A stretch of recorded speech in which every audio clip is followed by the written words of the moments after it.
Saya Riri Simbolo, NIM 19050111. Di sini saya akan menjelaskan bab 2 mengenai gagasan dan sejarah koperasi. Pada masa abad pertengahan ke-17, yaitu revolusi industri yang menganut sistem ekonomi kapitalis yang membebaskan para pengusaha untuk mengejar keuntungan sebesar-besarnya dan juga kaum kapitalis yang menindas dan memeras kaum buruh dengan cara upah kecil dan jam kerja yang panjang. Nah, Robert Owen sebagai bapak koperasi dunia dengan bukunya A New View of Society melahirkan koperasi pertama sebagai wujud perlawanan atas ketidakadilan. Mengikuti Owen dipimpin oleh Charles Howard, koperasi didirikan di Rochdale, Inggris, dan ada 6 program yang dibahas. Selanjutnya, pada tahun 1852, koperasi Rochdale tadi berkembang menjadi 100 koperasi konsumsi, dan pada tahun 1862, koperasi-koperasi konsumsi ini disatukan dalam bentuk CWS. Kita masuk ke gagasan dan gerakan koperasi Eropa. Pertama adalah Jerman. Di Jerman sendiri itu mempelopori koperasi simpan pinjam oleh wali kota Flammersfeld, yaitu F.W. Raiffeisen, dan juga koperasi ala Skuldelic. Selanjutnya ada di Swedia, pelopor koperasinya adalah Albin Johansson. Nah, bentuk koperasinya ini adalah federasi nasional, di mana cara kerjanya berkolaboratif dengan anggota. Selanjutnya di Denmark. Di Denmark ini koperasinya adalah koperasi konsumsi yang didirikan oleh Hans Christian Schou, dan juga di negara ini diberi julukan The Mecca of Cooperative World. Selanjutnya adalah Perancis. Perancis itu pokok pikirannya ada dari Charles Fourier dan Louis Blanche, di mana mendirikan berbagai unit produksi dan juga mendirikan dan mengawasi tempat-tempat kerja berlandaskan aspek sosial. Selanjutnya di Italia. Di Italia sendiri itu membentuk koperasi kredit oleh Luzzati. Bedanya dengan koperasi lain adalah di koperasi Italia ini bergerak di bidang industri. Rusia. Koperasi di Rusia ini awalnya adalah berawal dari kolkhoz dan juga berkembang sehingga membentuk koperasi konsumsi. Selanjutnya adalah Norwegia. Di Norwegia ini ada koperasi susu, koperasi nelayan, dan koperasi kehutanan. Selanjutnya ada di Australia dan Selandia Baru, di mana koperasi-koperasinya itu bergerak di bidang agrobisnis dan peternakan. Selanjutnya ada di Amerika Serikat, yaitu koperasi simpan pinjam yang dipelopori oleh Edward A. Fillens.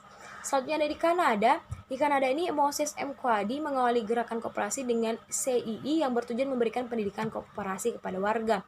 Jika di Kenya sendiri, bisnis koperasi itu berkontribusi 45% pada PDB dan 31% pada tabungan nasional. Selanjutnya ada di Republik Afrika Selatan, yaitu membentuk koperasi dan bisnis pertanian. Di Jepang, cikal bakalnya itu adalah dari gerakan Mujin, perkumpulan Hokusa. Setelah itu terbentuklah Undang-Undang Koperasi pada tahun 1974. Setelah itu kita masuk ke Korea Selatan. Di Korea Selatan itu berawal dari kredit perdesaan dan koperasi pertanian. Di Tiongkok ini kegiatannya sangat efisien karena sudah membentuk jaringan yang sangat luas. Maka untuk semua kebutuhan usaha tani ini serta pemasarannya yaitu terkenal dengan supply dan marketing kooperatif. Selanjutnya di Singapura yaitu koperasi konsumen. Di India koperasi kredit. Di Malaysia awalnya itu dikenalkan oleh Sir Arthur Young karena dianggap mengandung unsur riba dalam urusan pinjam meminjam. Makanya pada masa itu di Malaysia masyarakat kurang dapat menerima ide dari Sir Arthur Young. Selanjutnya kita masuk ke gagasan dan gerakan koperasi Indonesia, yaitu Patih Purwokerto Raden Arya Wiratmaja merintis bank simpan untuk pegawai negeri. Inilah cikal bakal dari Bank Rakyat Indonesia.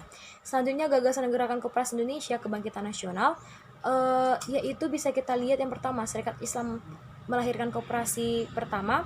Budi Utomo mencoba koperasi rumah tangga dan koperasi toko yang berkembang menjadi koperasi konsumsi dan koperasi batik. Selanjutnya itu adalah pada zaman Belanda, di mana pada zaman Belanda ini dampaknya itu sangat besar bagi rakyat Indonesia seperti itu karena ditentang keras oleh kaum nasionalis.